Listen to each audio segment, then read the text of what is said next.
പരമകാരുണ്യനായ ദൈവമേ, ഞങ്ങളുടെ ഹൃദയങ്ങളുടെ വിചാരങ്ങളെ വേണ്ടി ഞങ്ങളെ യഥാർത്ഥമായി അറിയുകയും ചെയ്യുന്ന ഞങ്ങളുടെ നല്ല ദൈവമേ, അവിടുത്തെ മുമ്പാകെ അങ്ങയുടെ സൃഷ്ടിയായി ഏറ്റവും വിനീതരായ അവിടുത്തെ സന്നിധിയിൽ ഇരിപ്പാൻ ഞങ്ങളെ അർഹരാക്കണമേ. ഞങ്ങളുടെ സന്ധ്യയിൽ അങ്ങയോടൊത്ത് ഞങ്ങളുടെ ഹൃദയങ്ങളിൽ അവിടെ എഴുതണമേ. ഞങ്ങളുടെ ജീവിതങ്ങളെ അവിടുന്ന് അംഗീകരിക്കണമേ. ഞങ്ങളെ പരിശുദ്ധാത്മാവിന്റെ ദാനങ്ങളും സദ്ഗുണങ്ങളും പുറപ്പെടുവിക്കുന്നവരായി ഞങ്ങളെ രൂപാന്തരപ്പെടുത്തണമേ. കർത്താവേ, അങ്ങയുടെ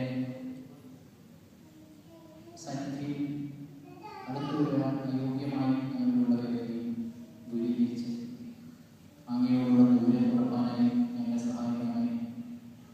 ഇടവകയായി ഒരുമിച്ച് ആരാധിക്കുന്ന സമൂഹമായി നിത്യവും അങ്ങേ മഹത്വപ്പെടുത്തുന്നവരായിരിക്കാൻ ഇടയാകണമേ. കുറവുകളും കുറ്റങ്ങളും പരിഹരിക്കപ്പെട്ട് ദൈവത്തിന്റെ ഹിതത്തെ ജീവിതത്തിൽ സഫലീകരിക്കുന്ന ഉദാത്തമായ ക്രൈസ്തവ ജീവിതം നയിക്കുന്നവരായി